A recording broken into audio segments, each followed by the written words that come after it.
Hello my lovelies, welcome back to the channel. Today has calmed down dramatically. There is just Kris and I in the shop again, and this is the perfect time for Kris to get the wiring harness done. This is way over my head, people. It's probably over yours as well, but we're going to learn a little today on how to do everything, where everything is, and he's gone ahead and actually, I want to say like wired the harness.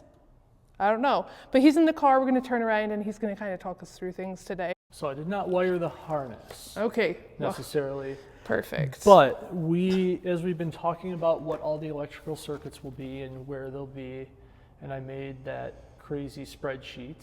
I have a spreadsheet that shows all of the terminal assignments, the pin out, we'll call it, for the connector for the PMU, the ECU masterpiece. And all of the outputs have a different amp rating and they have different functions.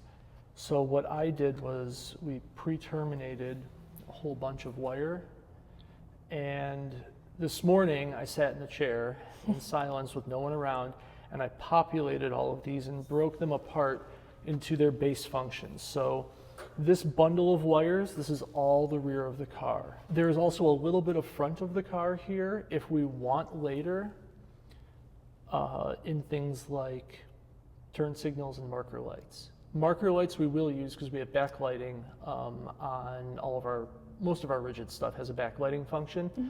And that'll light up with the marker lights for the vehicle. And then turn signals are here. So those ones, they're actually right next to you. I'll tap into them up here. Okay. And I'll create a little pigtail that goes into a Deutsch connector, which is like a waterproof connector. Yeah. And we'll have it as we want to send things forward. And then you've got like your headlights and off-road lights are right here. Okay. And then this fun bundle here that looks wild. There's a couple of, there's one wild thing here. We'll start with the wild one. Okay. This one. Yeah, the it's party a twisted time. pair, party time. Party time is our CAN bus network. Okay. The CAN bus is the two little wires that help everything talk to each other. So these wires will split off and go to the display.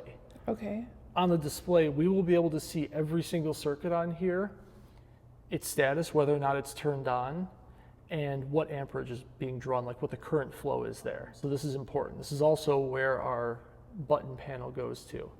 And all of that data it's digital data, and it just goes over a twisted pair. They have to be twisted.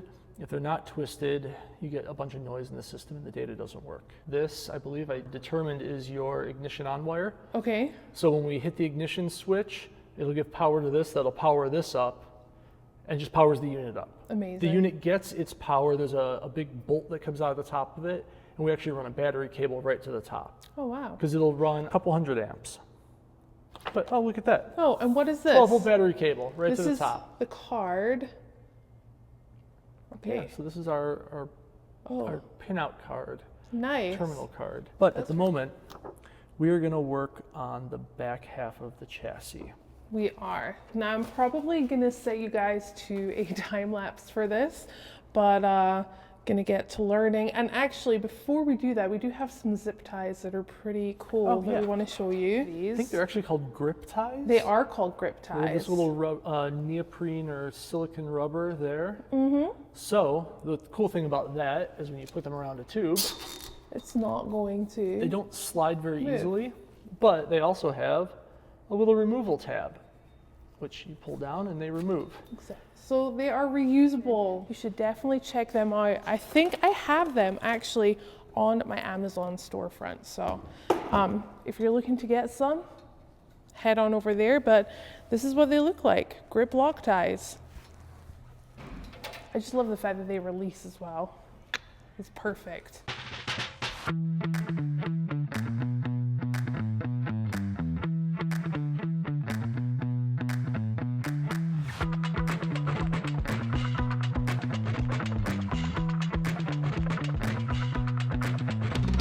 All right, so you've seen that Kris has been doing his finest work, just getting everything kind of crimped together, situated, and now we're heading on to the lights.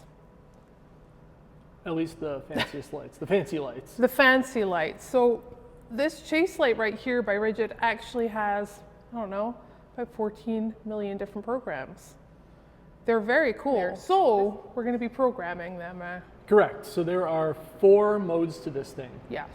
When power is turned on, and the red wire is just 12 volts, which it has to be for the light to work, there is a static state. So right now we have it turned off. Up here we have 3 more trigger wires and we have a programming wire. The yellow wire is our program wire. So with just red and black connected now, let's program what we want it to do when you turn the car on. Okay, perfect.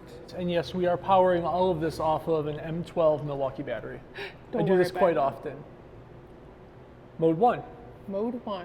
They're like hello. not bright red. No. Dim red, we'll call it. Bright red. Okay, that's why I was like, that's still a bright red. No, this is a bright red, okay. Ooh, okay. Oh, good Lord, okay. Oh. So that would be like third brake light where when you hit it, Yep, it goes. go whoop. Oh. You got the Knight Rider one. Hello. That's fun. Oh. Techno. Oh, don't worry, the party is just getting started. Oh my, are you being serious? Yeah, I've gone through all of them already while you were outside. Oh my gosh. Reverse lights. Oh, I like them, obviously. Oh. And here's where the party starts. Oh gosh. Oh. Oh. Oh my goodness, this is so much fun. Whoa, okay. Whoa, whoa, whoa. Oh my God. And then off. So. Wow. Whoa. All right, so when the car comes on, should we have it with the 3 different sections, just like on, or should it be flashy? Do like the static red, but not the bright one. That can probably be a little... this is probably good for startup. They're dim, they're red. Yeah. It's the same as like marker lights on a vehicle. Yeah. Yeah, I like that.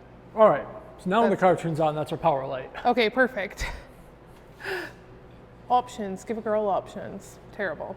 Green is highest priority. It will override anything else. So Okay. to me, that's our brake light. Yes. So when you hit the brakes, we can now figure it out. So now the red and black are connected. I'm going to connect the green wire to power. Okay. Like that, and that's what it's currently programmed for. Now as I Okay. tap the yellow wire, it's going to program green. Okay. So we could go simple with brakes. Yeah. I kind of like the whoop. I like it as well. Yeah, That's let's what I do was the going to go whoop. for. All right, so we're there. Green is done. Green is brakes. And that's good to know because right here, this red wire is our brakes to the back. So we'll tap into that up here. Okay. And that'll go up top. Next priority is blue. And the only other things that I really think we're going to put up there are our chase lights and our reverse light.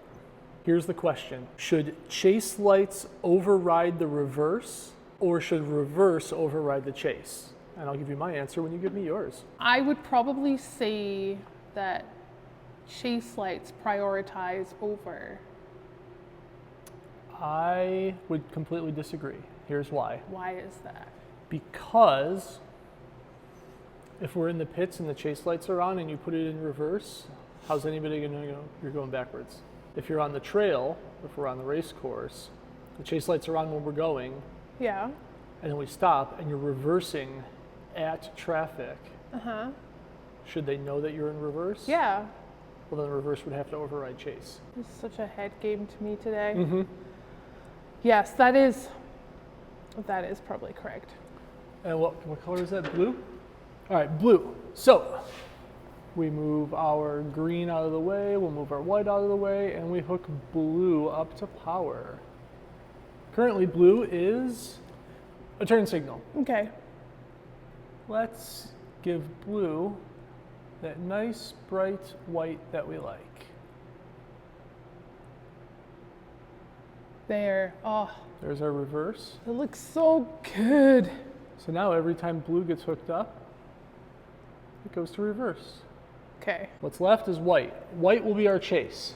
Okay. There are rules for your chase lights, and in fact, most of your lights. There are rules to all of this, by the way, in Ultra 4. You can't just be like, oh, I think that looks pretty.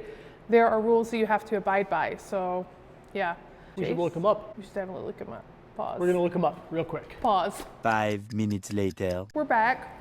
We looked up the rules and regulations for King of the Hammers, and you have to have an amber chase light off. So we've chosen this. It's there, it's soft. I kind of like the flashing. We did the full bar flashing, but to me it was just like, whoa. So I'm really liking this. And we're gonna have 2 other lights, if not on this crossbar right here, because remember, we put these brackets, we put 2 more of these brackets on here to hold the radiator. So that's kind of where the lights were mounted before. So if not here, we'll make like a little, I guess, light mount right here, but we'll have 2 more ambers. Long story short, we'll have 2 more ambers. So these are our 2 other ambers. Awesome. In fact, they can go as far outside as we can get them, which is probably about here. I like that a lot. Okay then. It's done. That's it done? That's it. We've finished programming it. Wow. Don't try this at home, kids.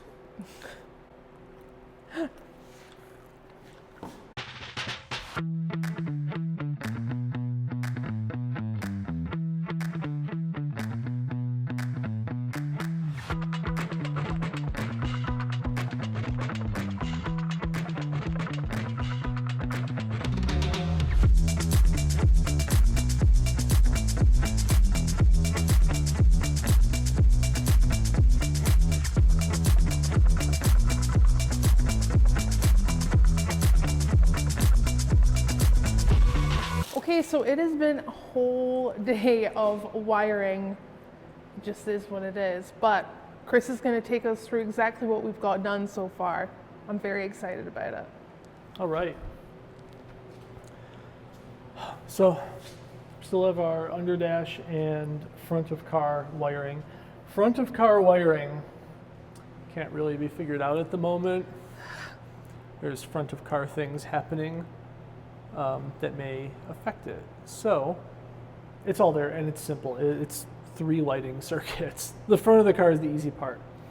As we move to the rear, everything is branched off where it needs to be. So you can see where it comes up on either side. Yeah, And then right it here. branches for each device.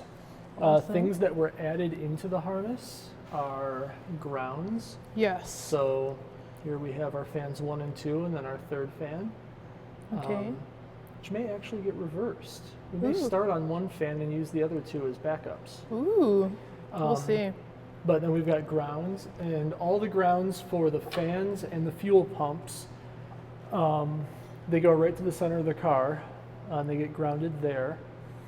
Even though it's next to the batteries, I really, really am not a fan of connecting and disconnecting things from batteries if I can avoid it.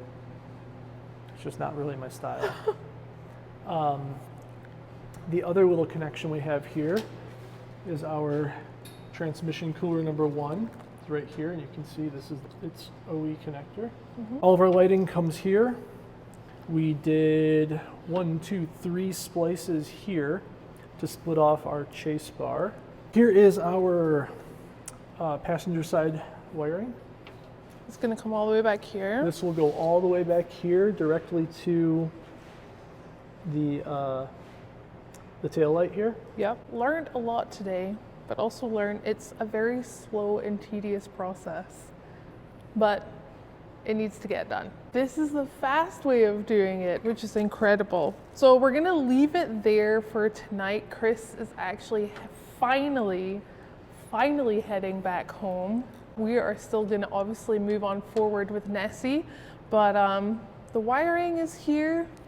We just got some other bits and pieces to get done, and let me show let's you have a chat. what's going on in the Yeah. front for a hot second. This happened. There's nothing here anymore. Nothing. I mean, how many tubes have you cut and coped at this point? How many weeks do we have left? I mean, you've made 50 copes and they're all great. This is easy. 10 days, people. 10 days. Thank goodness. And we're gonna leave it there. Thank you so much for watching. We will see you guys in the morning. And yeah, we got stuff to do. Awesome.